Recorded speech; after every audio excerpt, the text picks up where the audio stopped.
Dear students and dear friends, स्वागत है अपने चैनल पॉलिटिकल साइंस एसबीएम में। मैं विकास। उम्मीद है कि आपकी बीपीएससी, पीजीटी, पॉलिटिकल साइंस या राजनीति विज्ञान की तैयारी बेहतर दिशा में चल रही होगी और उसी तैयारी को और उधार देने के लिए आज एक नया प्रैक्टिस सेट लेकर सॉल्व करने के लिए लेकर हाजिर है और आप इसको अच्छे से देखिए, सॉल्व कीजिए, समझिए और रिवाइज कीजिए।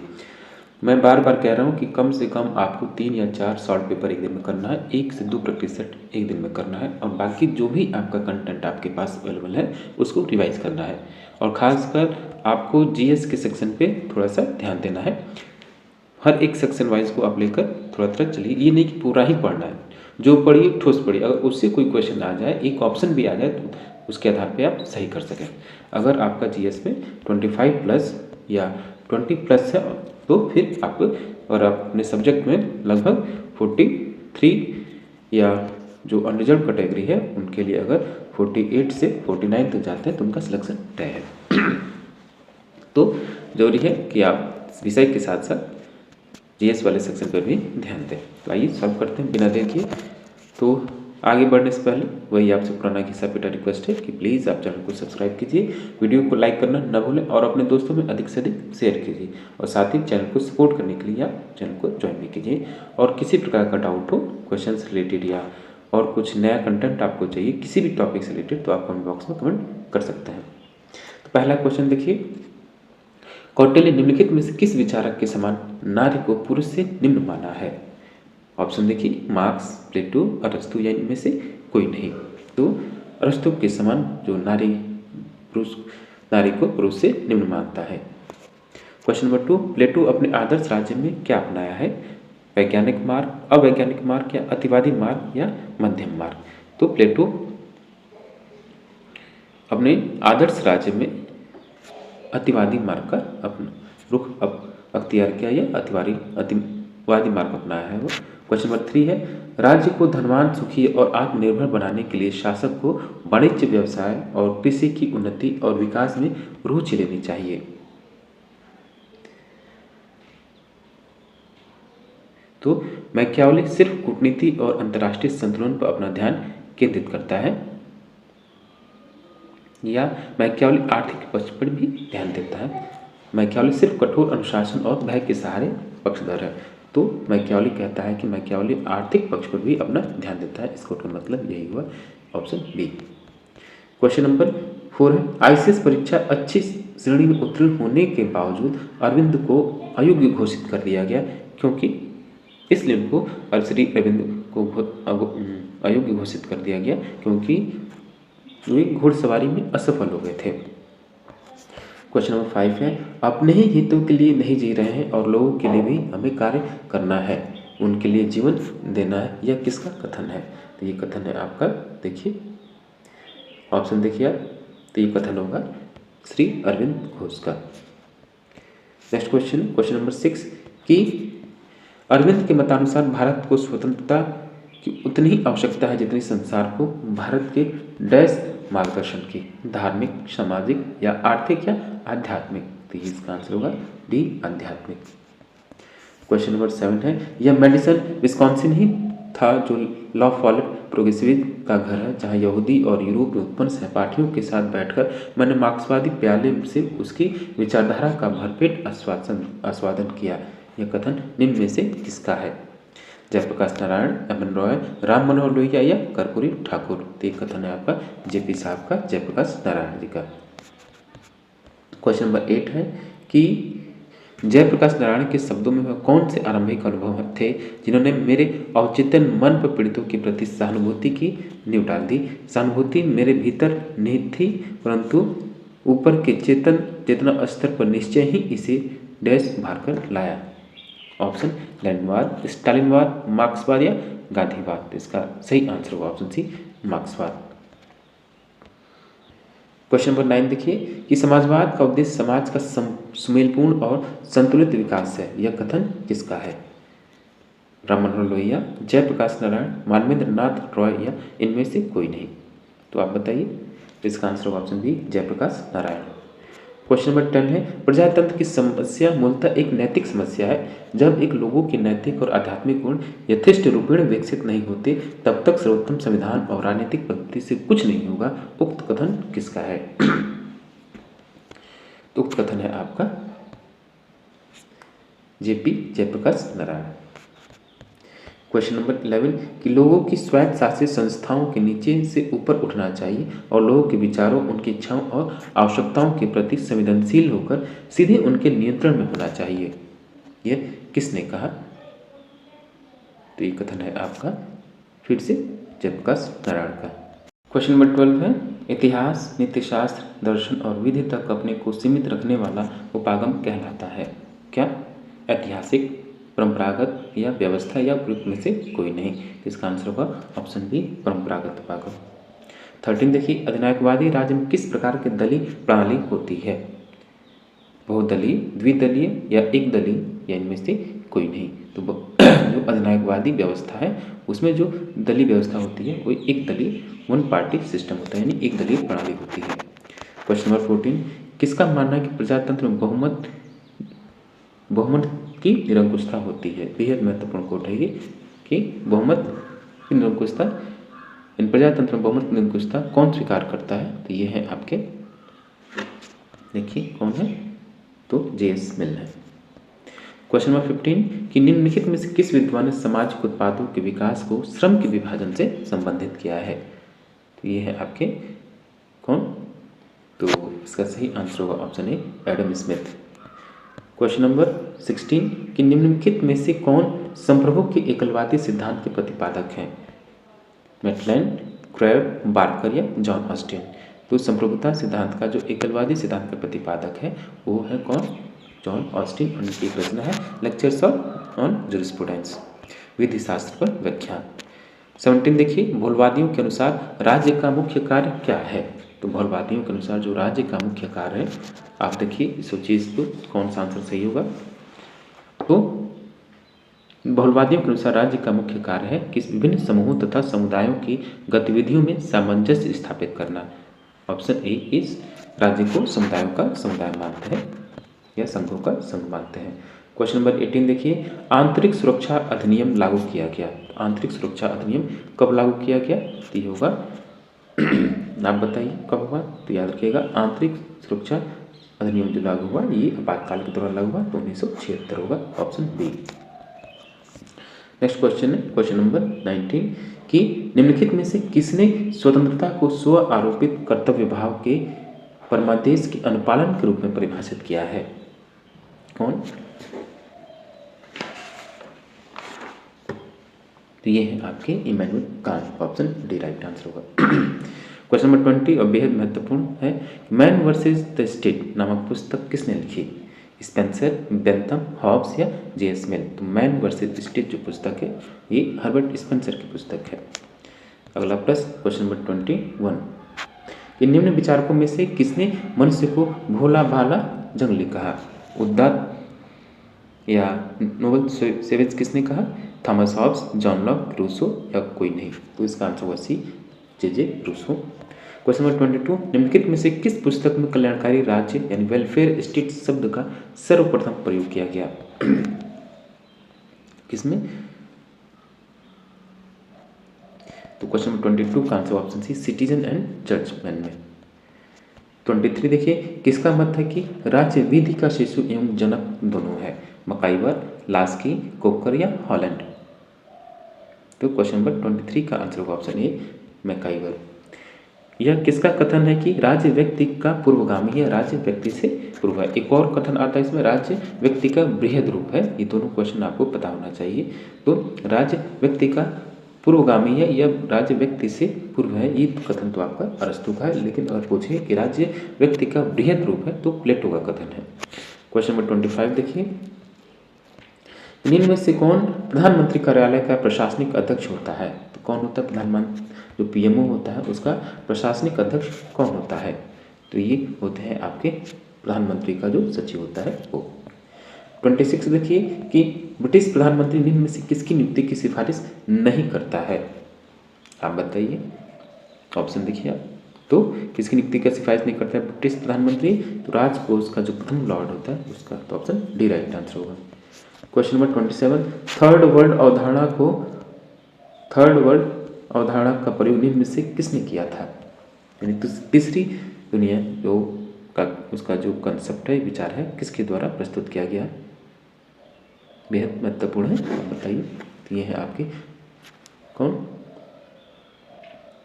एक तो फ्रांसीसी लेखक एल्फ्रेड स्वाबी और गुटेनबर्ग के नेता लोग थे इसमें, और अफ्रीकी और एशियाई देश, ये तीनों लोगों ने जो थर्ड वर्ल्ड का कंसेप्ट प्रस्तुत किया। तो ऑप्शन सी राइट आंसर होगा। 1 2 3 1 2 4। क्वेश्चन नंबर 28, कथन और कारण है कि लोक लेखा समिति को कभी भी अनुमान समिति की जुड़वा बहन बताया जाता है। तो ये कथन तो आपका सही है कि लोक लेखा समिति जो एस्टिमेट कमेटी है, पीएसी जो है एस्टिमेट कमेटी की जुड़वा बहन है। ये तो सही है आपका। और कारण देखिए, यानी तर्क आर कि लोक लेखा समिति एवं अनुमान समिति का कार्य अनुपूरक है। ये भी कथन सही है। तो इसका सही आंसर होगा ऑप्शन ए और आर दोनों सही है। ए का आर सही स्पष्टीकरण है। क्वेश्चन नंबर 29 है कि ग्रेट ब्रिटेन में प्रशासन का संसदीय आयुक्त उत्तरदायी है। यानी जो ग्रेट ब्रिटेन प्रशासन का संसदीय आयुक्त है, किसके लिए उत्तरदायी है? तो इसका आंसर होगा ऑप्शन डी, संसद सदस्यों द्वारा प्रस्तुत शिकायतों की जांच करने के लिए। क्वेश्चन नंबर 30 है, प्रशासनिक विकास की विशेषताएं क्या हैं? प्रशासनिक विकास की जो विशेषताएं हैं वो देखिए, और आप ऑप्शन में से बता सकते हैं।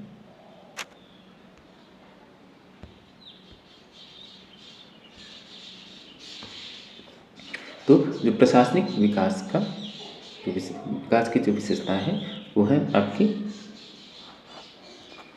कि प्रशासनिक नीतियां और योजनाएं सरकार द्वारा निर्धारित की जाती हैं। सही है।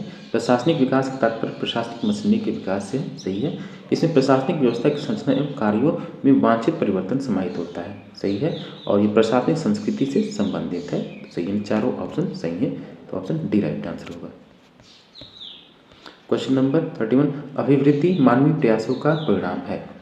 तो अभिवृद्धि क्या है? मानवीय प्रयासों का परिणाम है। ये कथन किसका है? तो ये कथन आप देखिए किसका है?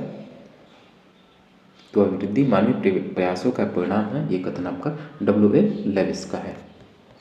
क्वेश्चन नंबर 32 है, नागरिकों को कल्याण उपलब्ध कराने की राज्य की तुलनात्मक क्षमता को मापने के लिए यूनाइटेड नेशन डेवलपमेंट प्रोग्राम यानी UNDP ने एक रूपरेखा बनाई थी। इसे किस नाम से जाना जाता है? बेहद महत्वपूर्ण प्रश्न है, इसको आप अच्छे से पढ़ लीजिए। तो इसको बोलते हैं ह्यूमन डेवलपमेंट इंडेक्स यानी HDG होगा, यहाँ एम है, HDG होगा। क्वेश्चन नंबर 33 है कि निम्नलिखित प्रतिवेदनों को कालक्रम के अनुसार व्यवस्थित कीजिए। जितने रिपोर्ट हैं इनको कालक्रम के अनुसार आपको व्यवस्थित करना है। एक और चीज़, ऐसे प्रश्न और जो मैचिंग वाले प्रश्न आते हैं इसका मतलब कि कारण ये होता है कि आपको एक ही प्रश्न लगभग 3-4 टॉपिक को या 3-4 जो बेहद महत्वपूर्ण कंसेप्ट है उनको एक ही क्वेश्चन में आपसे पूछ लिया जाए। तो 33 का देखिए आपको कालक्रम के अनुसार व्यवस्थित करना है। तो सबसे पहले आएगा आपका गोपाल स्वामी अयंगर रिपोर्ट, फिर उसके बाद ये दूसरे नंबर पर कुरवाला प्रतिवेदन, और फिर है तीसरे नंबर पर दूसरा FLB प्रतिवेदन, और प्रथम प्रशासनिक सुधार आयोग लास्ट में आया। तो ऑप्शन बी राइट आंसर होगा। नेक्स्ट क्वेश्चन है क्वेश्चन नंबर 34, तुलनात्मक राजनीति के विकास के प्रारंभिक चरणों में निम्नलिखित में से कौन संबंधित है? तो तुलनात्मक राजनीति के प्रारंभिक चरणों के विकास से जो संबंधित है वो है आपके EH car.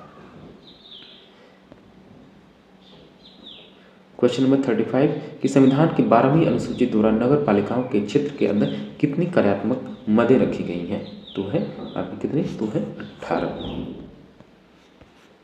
Next question number 36। पहले दोस्तों फिर से हम लोग बताते हैं कि हम लोग BPSC PGT पॉलिटिकल साइंस के लिए तैयारी कर रहे हैं, और उसी क्रम में आज हम लोग एक प्रैक्टिस सेट सॉल्व कर रहे हैं। इसका ये उद्देश्य है कि आपकी तैयारी आप अपने स्वयं से जांच लें और जो प्रश्न जो पीपीएससी आपसे प्रश्न पूछेगा, सतर्क रहिए, मैं बार बार कह रहा हूँ। उसकी कोई गारंटी नहीं है कोई इजी पूछ ले या हार्ड पूछ ले, क्योंकि जो कल का सक्षमता परीक्षा हुआ सब लोग कह रहे थे कि बेहद आसान प्रश्न आएंगे, बिल्कुल नहीं। लेकिन उसमें बीपीएससी स्तर और कई ऐसे प्रश्न जो बीपीएससी के स्तर से भी ऊँचे थे। याद रखिए कि बीपीएससी है ये, कभी भी आपके साथ मजाक हो सकता है। इस मजाक के चक्कर में कहीं आपका पूरा मेहनत पर पानी न फिर जाए। तो जो भी है आप ठीक ठाक से पढ़िए। आपका कंसेप्ट अगर क्लियर रहेगा तो आपके सारे क्वेश्चन हो जाएंगे। तो जरूरी है कि आप कंसेप्ट पे काम कीजिए, और इसके लिए जरूरी है कि आप जितने सॉल्व पेपर, जितने प्रैक्टिस सेट सॉल्व करेंगे वो आपका कंसेप्ट से क्लियर होगा। जहाँ कहीं भी डाउट हो रहा तुरंत आप उस टॉपिक को निकालिए, उसे नोट कर लीजिए या कंफर्म कर लीजिए। मतलब कल के भरोसे या कुछ देर के बाद भरोसे मत छोड़िए, क्योंकि आपका फिर उससे नुकसान हो जाएगा। 36 देखिए, फिर से मैं आपसे रिक्वेस्ट करूंगा, प्लीज़ आप चैनल को ज्वाइन कीजिए और सब्सक्राइब कीजिए और वीडियो को लाइक कीजिए। अगर आपको पेड पीडीएफ चाहिए, पेड पीडीएफ जैसे कीमत ज़्यादा नहीं है, एकदम मामूली सा कीमत है, तो आप 9161701336 पर व्हाट्सएप कर सकते हैं। चलिए 36 देखिए, निम्नलिखित में से किसी भारतीय संघ में तनाव वाले क्षेत्र के रूप में पहचान नहीं की गई है। यानी जो सेंट्रल स्टेट में जो विवाद के कारण है उसमें से कौन सा नहीं है कौन सा नहीं है? तो अंतर्राज्य परिषद ये विवाद का कारण है। बाकी 356 राज्यपाल भवन का केंद्र राज्य दिसम ये तीनों ही तनाव वाले क्षेत्र हैं, लेकिन अंतर्राज्य परिषद नहीं है। सी होगा केवल ए। क्वेश्चन नंबर 37 देखिए, ये आपको मैच करना है। चिपको आंदोलन कब हुआ या इनसे कौन संबंधित है? तो चिपको आंदोलन से जो संबंधित है वो है सुंदरलाल बहुगुणा। नर्मदा बचाओ जो है तो है मेधा पाटकर, और सूचना का अधिकार जो है यह आपके अरुणा रॉय, और तेलंगाना आंदोलन जो है ये चंद्रशेखर राव। तो ऑप्शन बी राइट आंसर होगा। क्वेश्चन नंबर 38 है कि हम संविधान के अंतर्गत हैं, लेकिन संविधान वही है जो न्यायाधीश कहते हैं। संयुक्त राज्य अमेरिका के अतिरिक्त निम्नलिखित में से किस देश के लिए लागू हो सकता है? ये पूछा है, याद रखिए कि लागू हो सकता है, तो ये तो आपको पता होगा कि ये भारत के संदर्भ में हो सकता है। 39 देखिए, निम्नलिखित में से कौन कांग्रेस प्रणाली संकल्पना से संबंधित है? जो कांग्रेस सिस्टम है उस कंसेप्ट से कौन संबंधित है? बेहद महत्वपूर्ण है, तो उससे संबंधित आपके रजनी कोठारी। क्वेश्चन नंबर 40 है, तिलक द्वारा लिखी पुस्तक निम्नलिखित में से कोई एक नहीं है। यानी तिलक द्वारा लिखी पुस्तक कौन सी इसमें से नहीं है? तो the Orion, arctic home in Vedas और गीता रहस्य तीनों तिलक की किताब है, लेकिन लाइफ डिवाइन ये उनकी नहीं। किसकी है? फिर अरविंद घोष की रचना है, तो ये तिलक की पुस्तक नहीं है। डी राइट आंसर होगा। क्वेश्चन नंबर 41, राज्य और प्रांत के बारे में मार्क्स का सिद्धांत किससे लिया गया है? तो राज्य और क्रांति के बारे में जो मार्क्स का सिद्धांत है वो किससे लिया गया? फ्रांसीसी क्रांतिकारी परंपरा से लिया गया है। क्वेश्चन नंबर 42 है, कथन और कारण से संबंधित है। कथन देखिए कि धर्मनिरपेक्षता का अनिवार्यता का अर्थ यह नहीं है कि लोग धर्म विरोधी बन जाए या सार्वजनिक क्षेत्र और व्यक्तिगत विश्वास के क्षेत्र दोनों में धर्म गायब हो जाए। तो क्या सही होगा? ये आप गौर कीजिए, ये तो आपका सही है। और कारण देखिए, धर्म मात्र एक नहीं है और अनिवार्य तौर पर सर्वाधिक महत्वपूर्ण तरीका नहीं है जिसके तरीके में लोग अपने को और अपने संबंधों को समझते हैं। ये भी सही है, दोनों सही है, व्याख्या भी सही है, तो ऑप्शन ए राइट आंसर होगा। नेक्स्ट क्वेश्चन है क्वेश्चन नंबर 43 कि राष्ट्रीय आपदा के दौरान निम्नलिखित में से किन अनुच्छेदों को निलंबित नहीं किया जा सकता है? यानी राष्ट्रीय आपातकाल है तो कौन कौन से आपके अनुच्छेद जो है वो निलंबित नहीं किए जा सकते? तो है आपका अनुच्छेद 20 और 21, ऑप्शन डी राइट आंसर होगा। क्वेश्चन नंबर 44, निम्नलिखित में से किसने जयप्रकाश नारायण, राम मनोहर लोहिया और अन्य समाजवादियों को 1942 के आंदोलन के दौरान जापानी एजेंट कहा था? बेहद महत्वपूर्ण प्रश्न है ये। थे भारत की कम्युनिस्ट पार्टी साम्यवादी दल ने। क्वेश्चन नंबर 45 देखिए कि कांग्रेस के अवाड़ी अधिवेशन 1956 पूछा जा चुका है। ये अवाड़ी अधिवेशन से क्या संबंधित है? 1956 में हुआ, ये भी आपको याद रखना चाहिए। और इसने किस नीति को स्वीकार किया? तीनों प्रश्न है, आपको हमेशा याद रखना चाहिए। तो अवाड़ी अधिवेशन 1956 जो है वो आपकी किससे संबंधित है? तो है समाज का समाजवादी ढांचा इसने स्वीकार किया, ऑप्शन डी राइट आंसर होगा। क्वेश्चन नंबर 46, निम्नलिखित में से किसने भारत को निर्बल शक्तिशाली राज्य कहा है? तो निर्बल शक्तिशाली राज्य किसने भारत को कहा है? तो लॉर्ड था सुसन रुडोल्फ। ये प्रश्न भी आ चुका है, तो ऑप्शन ए राइट आंसर होगा। क्वेश्चन नंबर 47, निम्नलिखित में से किसने भारत को बहुकेंद्रिक राष्ट्रवाद के उदाहरण के रूप में प्रस्तुत किया? आप बताइए। तो Anthony D Smith, option B right answer होगा। 48 देखिए, अध्यक्षात्मक शासन में निम्नलिखित में से कौन सा कथन सही है? जो प्रेसिडेंशियल फॉर्म ऑफ गवर्नमेंट है उसके बारे में कौन सा कथन सही होगा? आप देखिए, तो इसका जो आंसर होगा कि मंत्री राष्ट्रपति के प्रसाद पर्यंत अपने पद पर बने रहते हैं, तो ऑप्शन डी राइट आंसर होगा। क्वेश्चन नंबर 49, अध्यक्षात्मक शासन प्रणाली जिन सिद्धांतों से परिचालित होता है वे हैं कौन कौन से हैं? यानी जो प्रेसिडेंशियल फॉर्म ऑफ गवर्नमेंट है उसकी क्या क्या विशेषताएं हैं? तो वह शक्ति पृथक्करण का सिद्धांत पाया जाता है, राजाध्यक्ष वास्तविक कार्यपालिका शक्ति का प्रयोग करता है और राष्ट्रपति व्यवस्थापिका के प्रति उत्तरदायी नहीं होता है। ठीक, तीनों सही है। राष्ट्रपति व्यवस्थापिका के प्रति उत्तरदायी होता है, गलत है। देखिए, जो प्रेसिडेंशियल फॉर्म ऑफ गवर्नमेंट, इससे एक प्रश्न जरूर आएगा बतौर इसकी विशेषता के तौर पर इससे प्रश्न पूछा जाता है, तो आएगा ही। तो 49 का आंसर होगा ऑप्शन ए, 1 2 3। क्वेश्चन नंबर 50, निम्नलिखित में से कौन एक politics who gets what when and how नामक पुस्तक के लेखक? बेहद महत्वपूर्ण पुस्तक है, जनरल से क्वेश्चन है, ये आपको आना ही चाहिए। तो आप बताइए पुस्तक का लेखक कौन है? इस पुस्तक के लेखक है Herald लास्वेल, option C right answer होगा। शक्ति सिद्धांत का समर्थक हुआ ये। तो 51 का देखिए, संवैधानिक शासन का अर्थ क्या है? आप सभी पढ़े होंगे। तो संवैधानिक शासन का अर्थ क्या होगा? कि संविधान के प्रावधानों के अनुरूप शासन सही, विधि का शासन हो, नागरिक अधिकार हो और सीमित शासन हो, चारों सही होगा, तो ऑप्शन डी राइट आंसर होगा।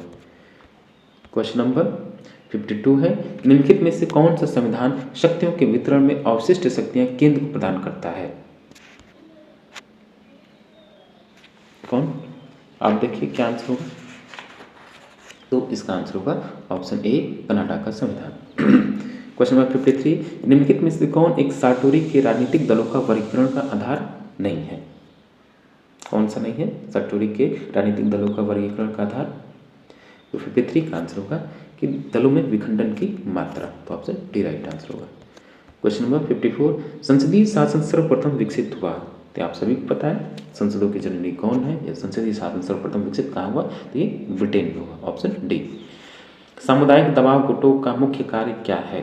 आप सभी को पता होगा, बेहद आसान सा प्रश्न है, बताइए, दिमाग पे थोड़ा जोर डालिए। मुख्य कार्य है कि मांगों का समुच्चीकरण, यानी एग्रीगेशन ऑफ इंटरेस्ट एग्रीगेशन बोलते हैं। Question number 56, act of settlement किस एक्ट की त्रुटियों को दूर करने के लिए पारित किया गया? तो 56 का आंसर होगा ऑप्शन डी, रेगुलेटिंग एक्ट कमियों को दूर करने के लिए एक्ट ऑफ सेटलमेंट या सेटलमेंट एक्ट पारित किया गया। क्वेश्चन नंबर 57 है कि भारत के संवैधानिक इतिहास में यह एक्ट एक महत्वपूर्ण प्रगति का चिन्ह था जिसने इंग्लैंड में कंपनी के ढांचे को बदल दिया, भारत में प्रशासनिक परिवर्तन की और कंपनी के भारतीय क्षेत्रों को एक केंद्रीय सत्ता के अधीन करने का प्रयास किया। बेहद महत्वपूर्ण है ये। आप बताइए। तो 57 का आंसर होगा कौन सा? सी, रेगुलेटिंग एक्ट। क्वेश्चन नंबर 58 है कि निम्नलिखित में से कौन सी विशेषता भारतीय संविधान की संघीय विशेषता नहीं है? आपको पता है संघीय विशेषता नहीं है। मौलिक अधिकार, द्विसदनात्मक और लिखित संविधान संघीय विशेषता है, लेकिन इकहरी नागरिकता भारतीय संघात्मक की विशेषता नहीं है, तो ऑप्शन ए राइट आंसर होगा। 59 देखिए कि भारतीय संविधान में काम की न्याय संगत और मानवीचित दशाओं तथा प्रसूति सहायता को बंद किया गया है, वह भारतीय संविधान के निम्नलिखित में से किस अनुच्छेद में संबंधित है? बताइए। तो होगा अनुच्छेद 42। याद रखिए, जो सभी लोग आपको मौलिक अधिकार पढ़ते हैं, नीति निर्देशक सिद्धांतों पढ़ते हैं, लेकिन आप अनुच्छेद 39 और ये 42, 44, 48 और 49, 50, 51 नहीं पढ़ते हैं। आप जरूरी है इसको पढ़िए। इससे पहले अनुच्छेद 37 भी पढ़िए और शुरुआत होता है कैसे 36, 37, 38, 39 को जरूर पढ़िए आप। क्वेश्चन नंबर 60 कि भारत में प्रांतीय स्वायत्तता का प्रवेश कब हुआ? भारत में प्रांतीय स्वायत्तता का प्रवेश कब हुआ? तो भारत शासन अधिनियम 1935 के द्वारा, तो ऑप्शन डी राइट आंसर होगा। नेक्स्ट क्वेश्चन है क्वेश्चन नंबर 61, मूल अधिकारों में से किस अधिकार को डॉक्टर अंबेडकर ने संविधान की आत्मा व हृदय कहा? देखिए, बेहद महत्वपूर्ण प्रश्न है, पिछली बार भी प्रश्न पूछा जा चुका है। तो अनुच्छेद 32 जो है संवैधानिक उपचारों का अधिकार, इसको डॉक्टर अम्बेडकर साहब ने संविधान की आत्मा एवं हृदय कहा। अगर कोट लेकर कहे कि किसने कहा तो आप तो ये कहेंगे, लेकिन और वैसे सामान्य तौर पर पूछा कि कौन सा भाग या कौन सी जो चीज़ें संविधान का आत्मा या हृदय है, तो आप प्रस्तावना को कहेंगे। अगर कोई किसी का नाम कोट नहीं करेगा तो कोट कर ले, जैसे डॉक्टर अम्बेडकर ने किसको कहा तो संवैधानिक उपचारों का अधिकार। क्वेश्चन नंबर 62 है, निम्नलिखित में से किस संस्था की संस्तुति पर संघ सरकार द्वारा भारत के संचित निधि से राज्यों को सहायता अनुदान दिया गया है? कौन होगा? तो जो आपका अनुच्छेद 280 है, यानी वित्त आयोग, इसकी अनुशंसा पर ऐसा होता है। सी राइट आंसर होगा। क्वेश्चन नंबर 63 कि मेरा अपना विश्वास है कि कांग्रेस लड़खड़ा रही है और मेरी एक बड़ी आकांक्षा है कि मेरी बड़ी इच्छा है कि शांतिपूर्ण मौत में इसकी मैं सहायता कर सकूं। ये कथन किसने कहा? तो ये कथन किसने कहा आपको पता होना चाहिए। ये भी बेहद महत्वपूर्ण प्रश्न है। ये कथन है डॉक्टर लॉर्ड कर्जन का। ऑप्शन ए राइट आंसर होगा।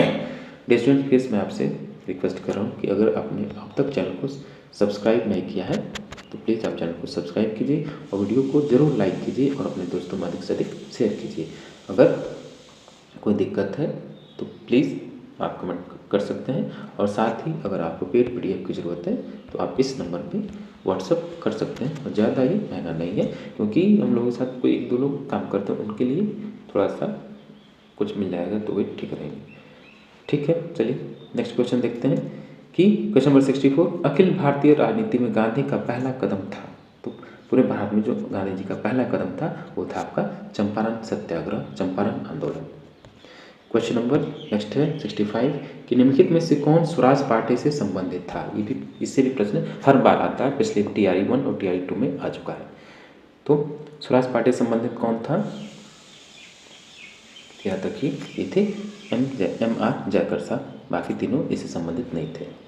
66 कि निम्नलिखित में से कौन स्वराज पार्टी से संबंधित नहीं था? तो फिर वही बात आ गई, तो स्वराज पार्टी से अब संबंधित कौन से नहीं था? BR दास, बाकी CR दास, मोतीलाल नेहरू और BS मंजू और जयकर, ये तीनों ही लोग संबंधित थे, चारों लोग संबंधित थे, लेकिन BR दास इससे संबंधित नहीं थे। तो ऑप्शन बी राइट आंसर होगा। 67 देखिए, निम्नलिखित में से कौन पंचायती राज से संबंधित है? पंचायती राज से संबंधित कौन सा है? तो बलवंत राय मेहता समिति जो है पंचायती राज से संबंधित है। 68 कि पंचायती राज जिस सिद्धांत पर आधारित है वो कौन सा सिद्धांत है? तो इसको बोलते हैं डेमोक्रेटिक डिसेंट्रलाइजेशन, यानी लोकतांत्रिक विकेंद्रीकरण के सिद्धांत पर पंचायती राज आधारित है। तो सी राइट आंसर होगा। क्वेश्चन नंबर 69, नागरिकों के मूल कर्तव्यों की सूची भारतीय संविधान के जिस अनुच्छेद में दी गई है वह कौन सा है?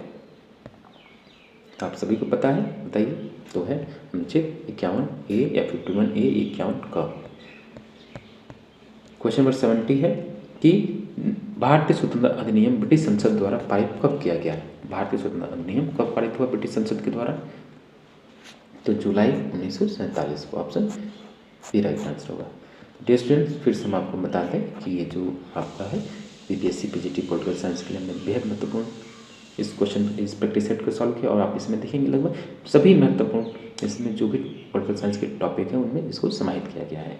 तो आप इसको अच्छे से सॉल्व कीजिए, प्रैक्टिस करते रहिए लगातार, और अपना पॉजिटिव माइंड बनाए रहिए, और इसी शुभकामनाओं से कि आपका सिलेक्शन हो जाए।